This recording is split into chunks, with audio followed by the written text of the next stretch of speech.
아내와 딸이 집을 나간 그 순간, 제가 식탁 위에 써놓은 편지를 다시 읽어봤습니다. 당신과 아이가 항상 바라던 대로 나는 이제 이 집에서 사라져 줄게. 10년 넘게 참아온 아내와 딸의 무시와 멸시, 그리고 마침내 제가 내린 결단입니다. 그런데 이상하게도 제 마음에는 무거운 짐을 내려놓은 듯한 평온함이 찾아왔습니다. 누군가는 이것을 실패한 결혼의 끝이라고 할 테지만 저에게는 새로운 삶의 시작이었습니다. 어쩌면 제가 인생에서 처음으로 저 자신을 위해 내린 결정이었을지도 모릅니다. 안녕하세요, 여러분. 저는 그저 평범한 직장인입니다. 대기업에서 10년 넘게 일하며 가족을 위해 성실하게 살아왔습니다.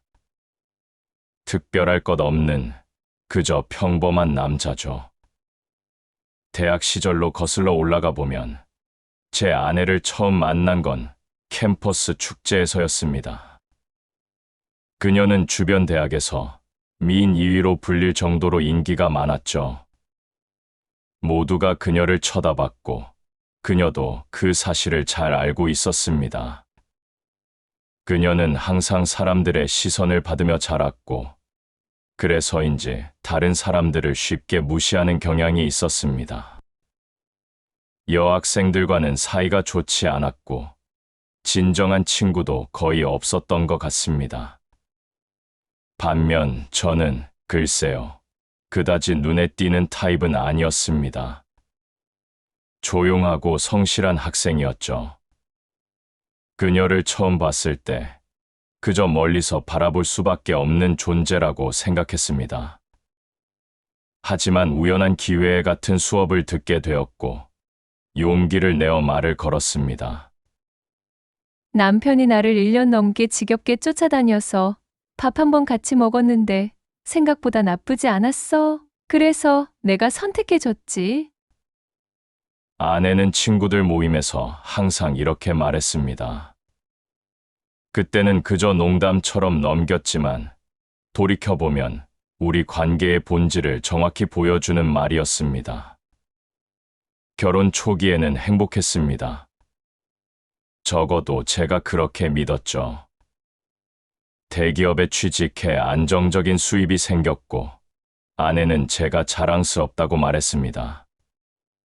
결혼 2년 차에 딸이 태어났고 저는 가족의 미래를 위해 더 열심히 일했습니다. 그때까지만 해도 모든 것이 정상적으로 흘러가는 듯했습니다. 결혼 3년 차, 딸이 태어난 후 아내의 태도가 서서히 변하기 시작했습니다. 처음에는 사소한 일이었습니다. 여보, 오늘 회식 있어? 라는 질문에 응이라고 대답하면 또 라는 짜증 섞인 한마디. 집에 돌아오면 아내는 대부분 TV를 보거나 핸드폰을 하고 있었고 대화는 점점 줄어갔습니다. 딸이 3살 때였습니다. 주말에 가족 나들이를 제안했는데 아내가 갑자기 폭발했습니다. 당신이 뭔데 내 주말을 계획해?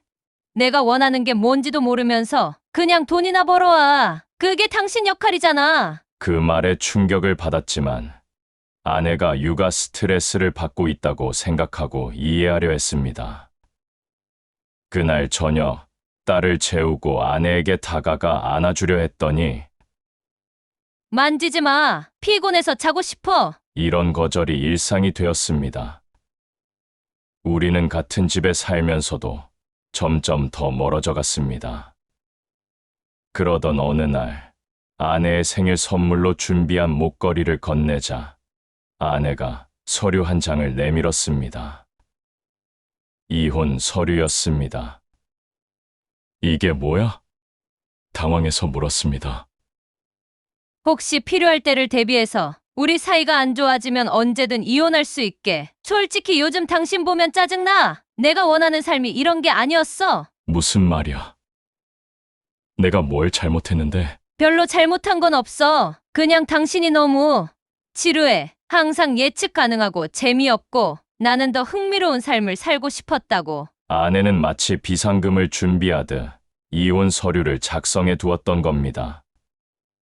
그날 밤, 저는 오랫동안 잠을 이루지 못했습니다. 하지만 가정을 지키기 위해, 그리고 어린 딸을 위해 그저 웃으며 넘겼습니다. 그날부터 저는 더 열심히 아내를 기쁘게 하려고 노력했습니다. 더 비싼 선물, 더 좋은 휴가, 더 넓은 집. 하지만 아내의 눈빛에는 여전히 만족스럽지 않다는 표정만 있었습니다.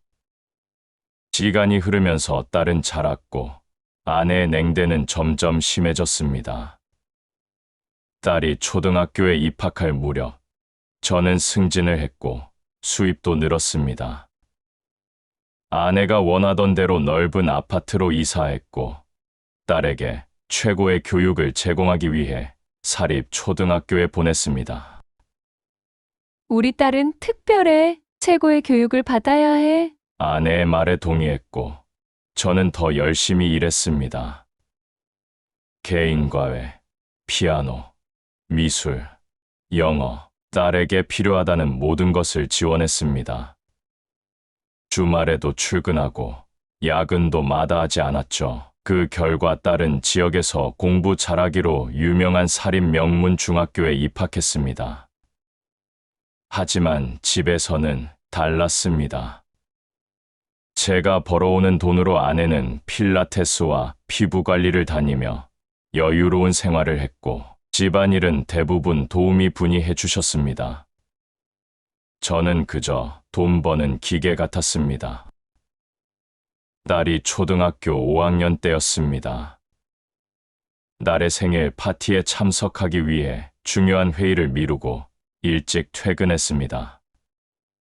꽃다발과 선물을 들고 설레는 마음으로 집에 도착했는데 아빠가 왜 왔어? 딸의 표정이 어두워졌습니다. 오늘 너 생일이잖아. 파티에 참석하려고. 엄마랑 친구들이랑만 하기로 했는데. 아내가 기어들었습니다. 그래요.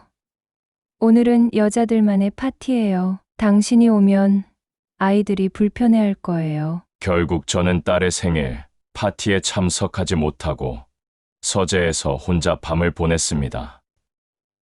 파티가 끝나고 딸에게 선물을 주려고 했지만 딸은 이미 잠들어 있었습니다.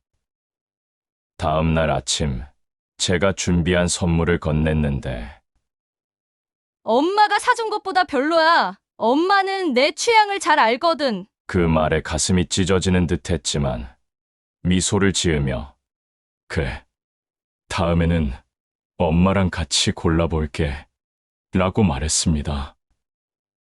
오늘은 골프 모임 있어? 아니, 집에 있을 거야. 또, 왜 맨날 집에만 있어?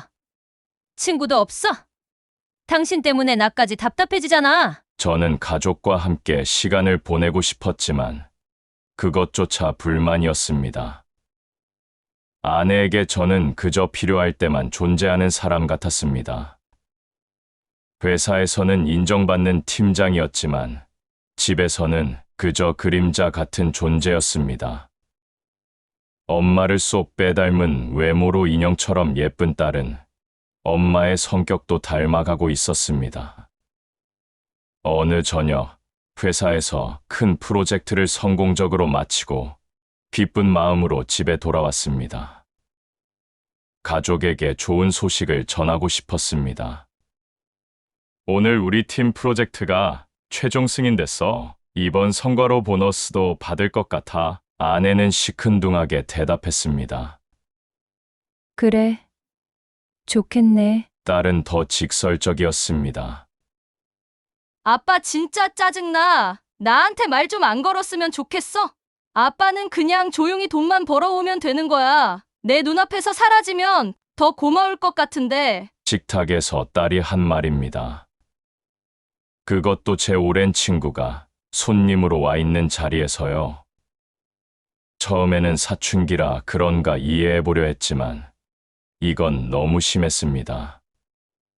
저는 그저 미소를 지으며 미안해.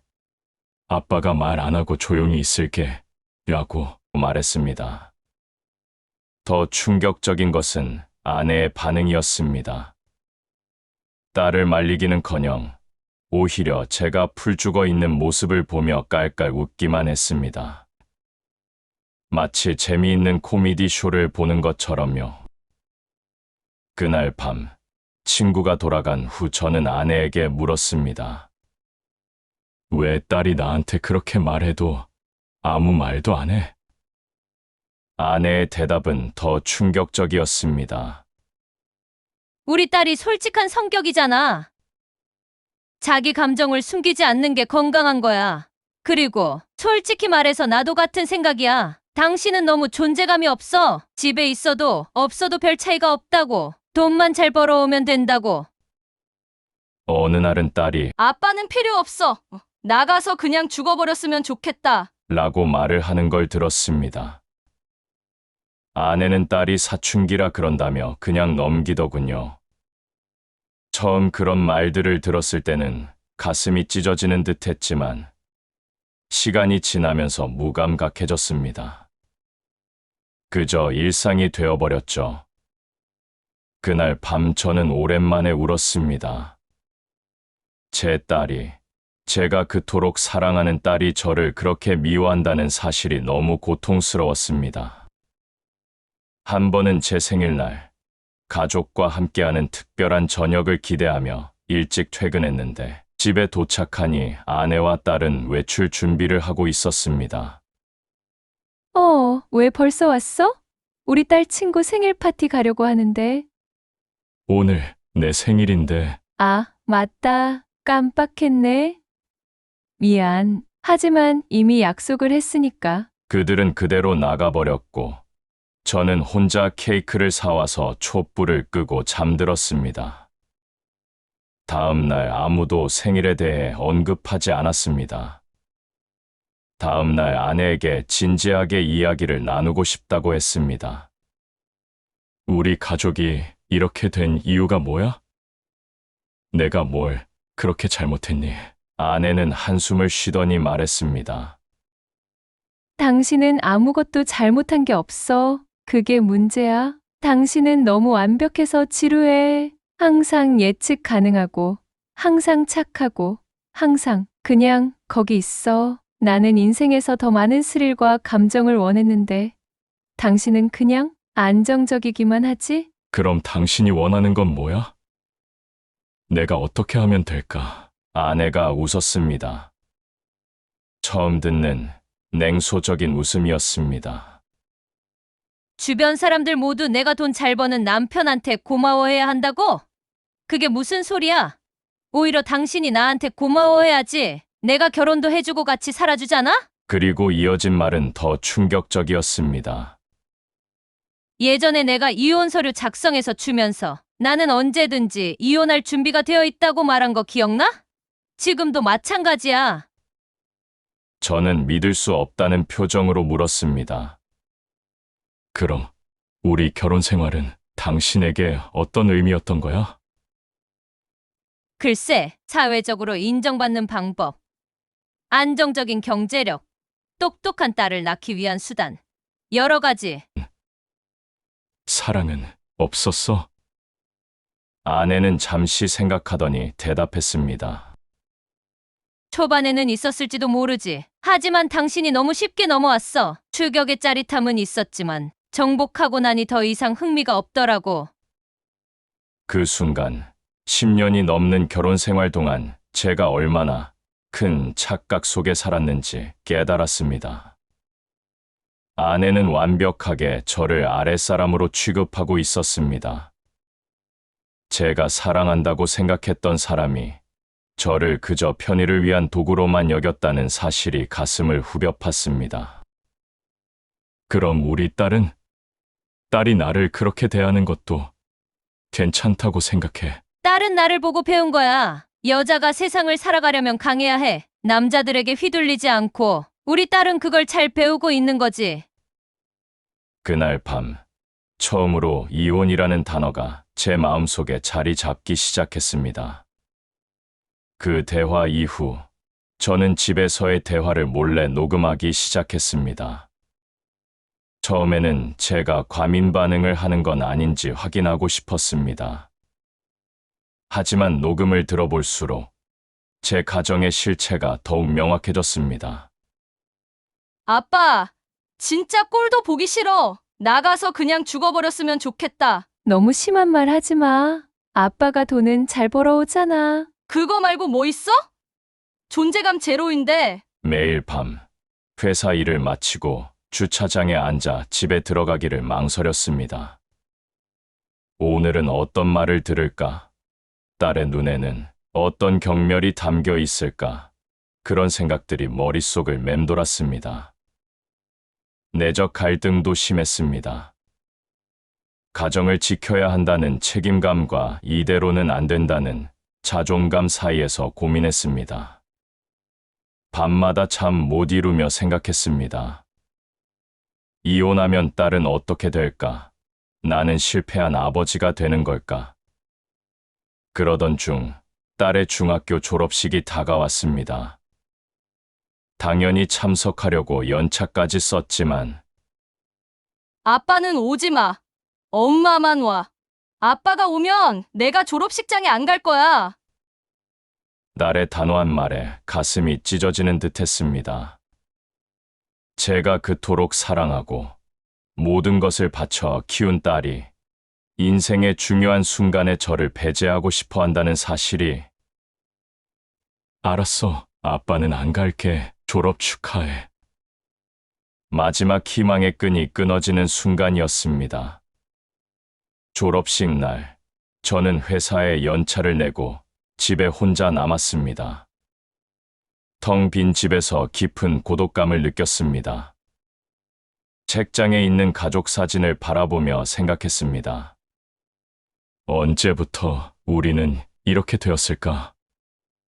그리고 문득 아내의 서랍에서 본 그 이혼 서류가 생각났습니다. 조심스럽게 서랍을 열어보니 예전에 아내가 작성해둔 이혼 서류가 그대로 있었습니다.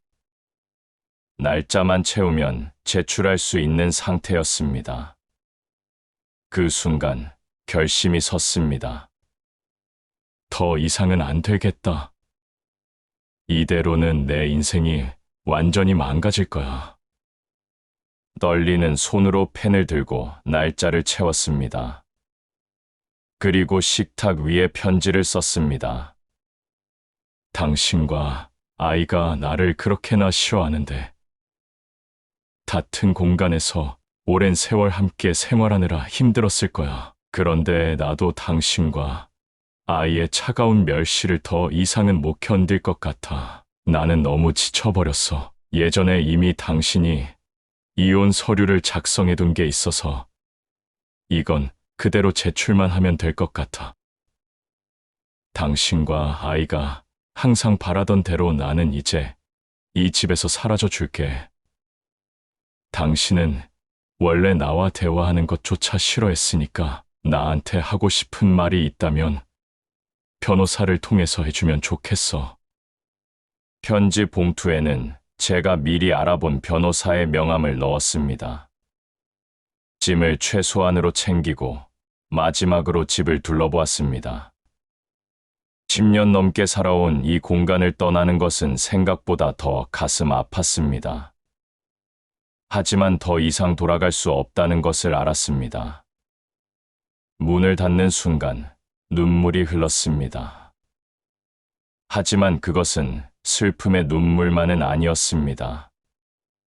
오랜 시간 동안 억눌렸던 자유를 향한 첫걸음이기도 했습니다.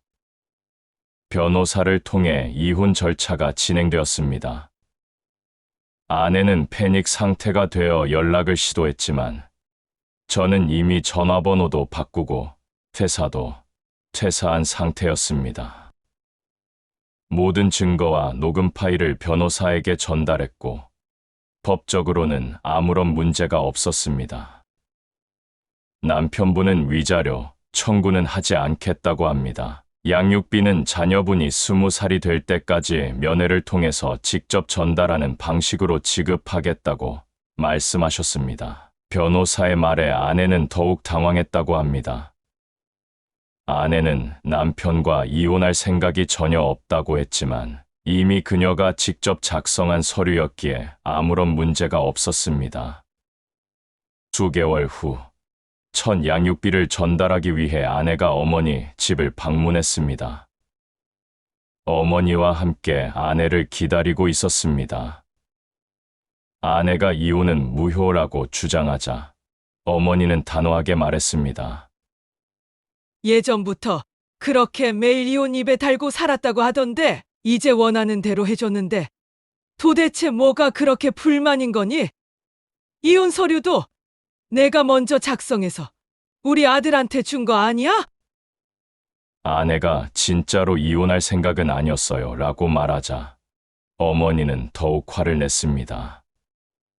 그럼 무슨 생각으로 한 거니? 내 아들이 조용하고 착하다고 해서 당연하게 막대해도 되는 사람인 건 아니잖아. 너 인성이 심각한 문제가 있는 거 아니니? 그 순간 10년 동안 쌓였던 응어리가 조금씩 풀리는 것을 느꼈습니다. 처음으로 누군가가 저의 편이 되어 말해주는 것 같았습니다.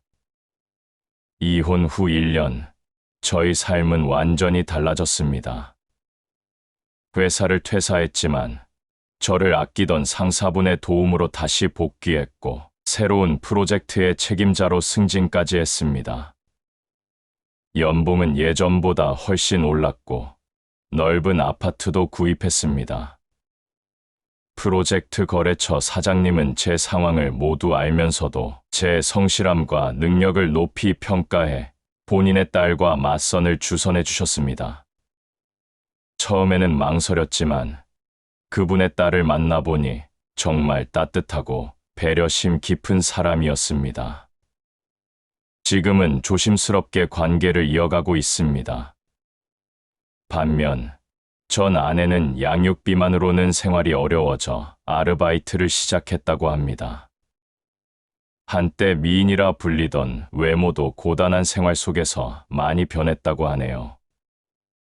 딸은 고등학교에 진학한 후 그 솔직한 성격으로 인해 학교에서 따돌림을 당하는 것 같았습니다. 매달 양육비를 전달하러 갈 때마다 딸의 눈빛이 조금씩 변하는 것을 느낍니다. 처음에는 여전히 저를 경멸하는 눈빛이었지만 최근에는 뭔가 다른 감정이 섞여 있는 것 같습니다. 혼란, 후회, 아니면 그저 제 바람일 뿐일까요? 그리고 어제 예상치 못한 일이 일어났습니다. 딸에게서 문자 한 통이 왔습니다.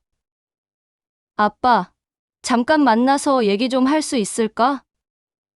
처음으로 딸이 저에게 먼저 연락을 한 것입니다. 이 만남이 우리 관계에 어떤 변화를 가져올까요?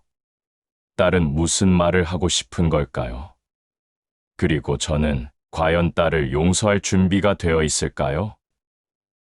여러분은 이런 상황이라면 어떻게 하시겠어요?